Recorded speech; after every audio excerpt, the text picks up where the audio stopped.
নমস্কার, সনাতন ধর্মকথা চ্যানেলে আপনাদের সবাইকে স্বাগত। আজ আলোচনা করব মানব জীবনে পাপ কি কি।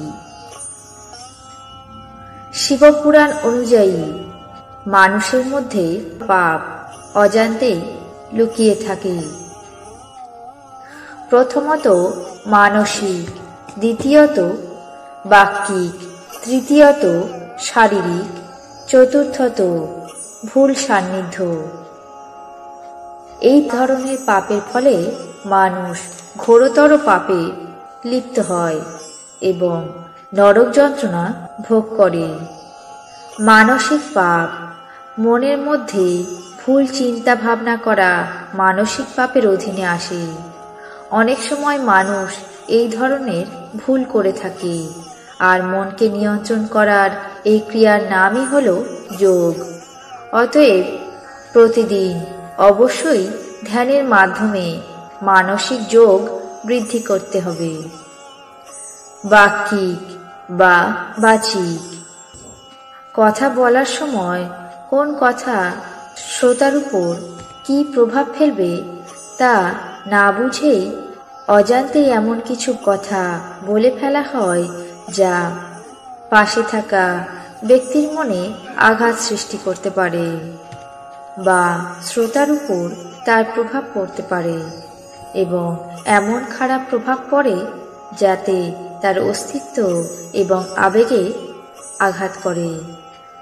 সুতরাং কারো সঙ্গে কথা বলার সময় কোনোভাবেই মানুষকে আঘাত দিয়ে কথা বলা উচিত নয়।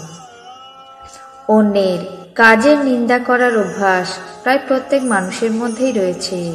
এমনকি নিন্দা করার সময় তপস্বী, গুরুজন, প্রবীণ ব্যক্তি সকলের বিরুদ্ধে গিয়ে কটু কথা বলে ফেলে। যদি কারো কোনো কাজে কোনো প্রকার ভুল হয়ে থাকে তবে তা কটু কথার দ্বারা নয়, বুঝিয়ে বা গঠনমূলক সমালোচনা করা উচিত। শারীরিক, প্রকৃতি ঈশ্বরের রূপ। মানুষ সাধারণত এই প্রকৃতিকেই নানাভাবে ধ্বংসের দিকে নিয়ে যাচ্ছে। প্রাণী হত্যা করে, বৃক্ষ কেটে অজান্তেই এমন বহু কাজ করে যা প্রকৃতির নিয়মের বিরুদ্ধে। তাই এই ধরনের কাজ করা থেকেও বিরত থাকতে হবে। ভবিষ্যৎ প্রজন্মের স্বার্থে প্রকৃতিকে রক্ষা করা আবশ্যিক কর্তব্য। ভুল সান্নিধ্য, চুরি, হত্যা, ব্যভিচার, পাপ এই সমস্ত কাজের সঙ্গে যারা যুক্ত তাদের সঙ্গে যোগাযোগ রাখাও পাপের মধ্যেই পড়ে। এই পাপ এড়াতে মুনি ঋষিরা সৎসঙ্গ পালনের কথা বলেন। সুতরাং এর মধ্যে একটি প্রবাদ বাক্যও আছে, সৎসঙ্গে স্বর্গলাভ, অসৎসঙ্গে সর্বনাশ।